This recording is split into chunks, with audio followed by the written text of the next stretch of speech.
Hai semuanya, kenalin aku Nana. Dan di channel ini kita akan tumbuh dan berkembang bareng-bareng.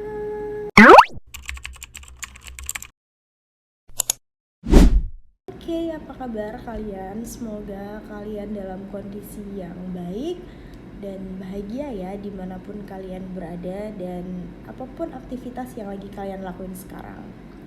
Kalau diingat-ingat, sekarang tuh udah di pertengahan tahun 2025, yang artinya kita udah ngelewatin tahun ini selama 4 bulan, dan 8 bulan lagi kita tuh bakal menuju tahun 2026. Kalian ada yang ngerasa gak sih kok kayaknya cepet banget deh ya 4 bulan terakhir ini tuh?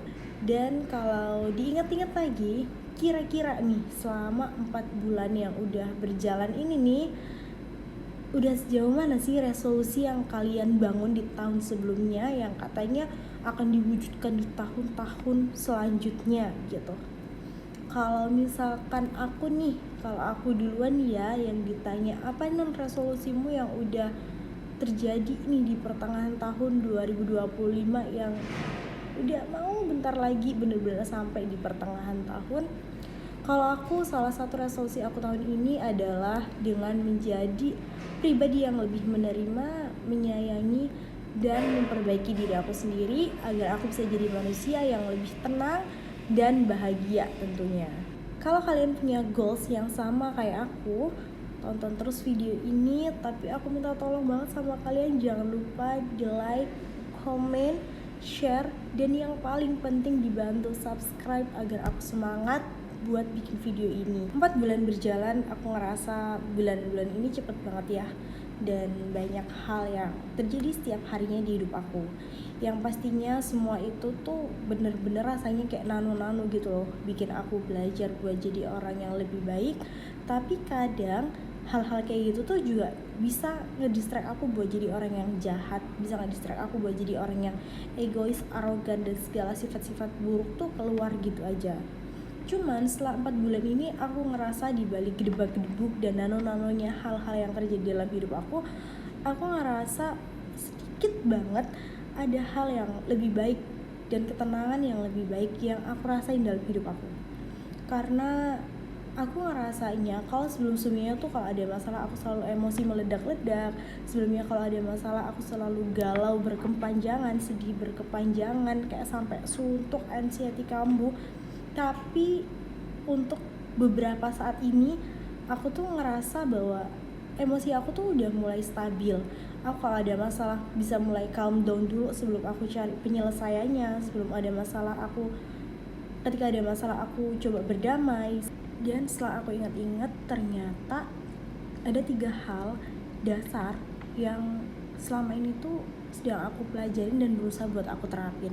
Meskipun aku ngerasanya belum 100% ya 3 hal dasar ini tuh aku terapin dan bener-bener aku serap di hidup aku, tapi ternyata gak sampai 100% aja udah bawa dampak yang bisa ngerubah emosi aku, yang udah bisa ngerubah bagaimana cara aku ngadepin masalah, gimana cara aku memandang situasi dan kondisi. Dan ya ini dia 3 hal dasar yang aku pelajarin dan berdampak baik sama kehidupan aku yang sekarang. Yang pertama, berani.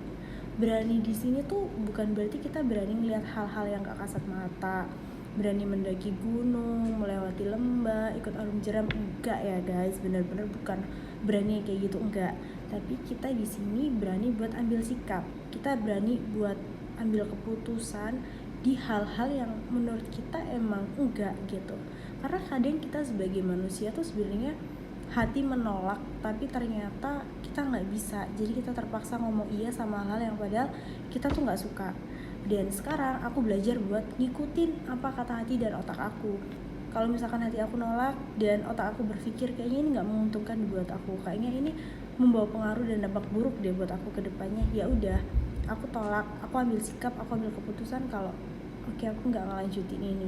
Jadi benar-benar kita tuh harus tahu kita tuh ada di kondisi apa dan sikap apa yang harus kita ambil. Kita benar-benar harus ambil keputusan secara sejujur-jujurnya, dan kita harus benar-benar berani buat ambil resiko dari setiap keputusan yang udah kita ambil. Itu yang pertama. Yang kedua, yaitu bersikap bodoh amat. Ya benar, bersikap bodoh amat. Kelihatannya itu klise, tapi ternyata setelah diterapin itu bener-bener susah banget. Apalagi kalau kita tuh tipe orang yang gak enakan, gak percaya diri, insecure, susah banget buat jadi orang yang gak enakan. Karena aku tuh berawal dari orang yang takut banget orang nilai aku negatif, takut banget aku dikata-katain sama orang, takut banget aku digunjing sama orang. Dan ternyata hal-hal kayak gitu tuh malah ngebuat pengaruh buruk sama diri kita sendiri dan apa yang kita lakuin. Kalau misalkan kita bisa buat bodo amat, kita bakal tahu tuh, oh kayaknya hal ini nggak perlu didengar deh, oh kayaknya hal ini nggak perlu diikutin. Karena kita tahu kalau kontrolnya ya ada di otak kita. Kita yang tahu apa hal yang baik dan buruk yang kita lakuin.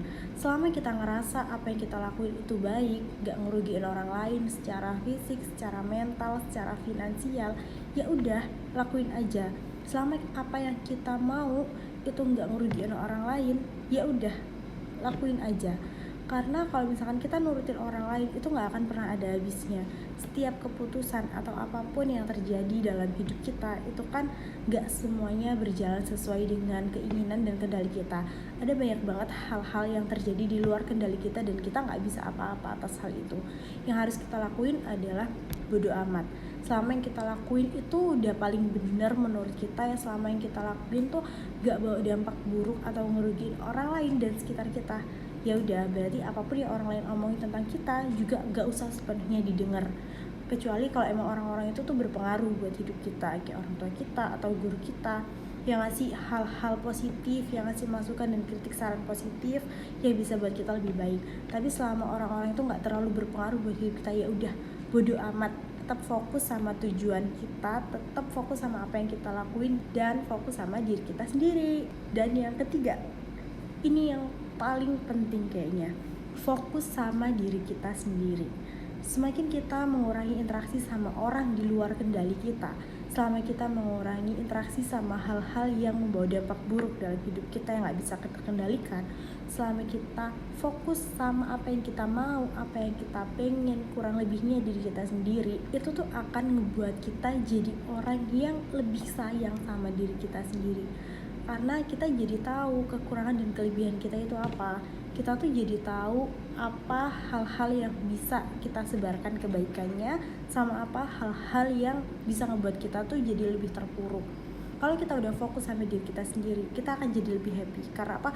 Karena kita tahu apa yang kita mau, kita tahu kekurangan diri kita di mana, dan kita tahu cara memperbaikinya gimana. Cara untuk fokus sama diri sendiri itu banyak banget. Bisa dengan cara kita mengenali diri kita sendiri, bisa dengan cara kita lebih merawat diri kita sendiri, bisa dengan cara kita belajar untuk mendapatkan ilmu-ilmu yang mungkin selama ini tuh gak kita pelajarin karena kita terlalu sibuk ngurusin omongan dan perspektif orang lain atas kita. Nah, kalau kita udah fokus sama diri kita sendiri, kita akan sedikit demi sedikit membuka hal-hal yang perlu diperbaikin dalam diri kita tanpa sedikit pun peduli sama omongan orang lain. Ketika kita fokus sama diri kita sendiri, kita hanya terfokus dengan bagaimana kita menerima energi positif dari luar, dan kita juga mengeluarkan energi positif yang sama. Bukan kita menyerap mentah-mentah energi negatif yang kita terima dari luar dan kita olah kemudian menjadikan kita pribadi yang negatif. Jadi menurut aku udah cukup deh ya kita peduli sama hal-hal yang di luar kapasitas kita. Udah saatnya kita self love, mencintai diri kita sendiri, memperbaiki diri kita sendiri agar kita hidupnya jadi lebih bahagia.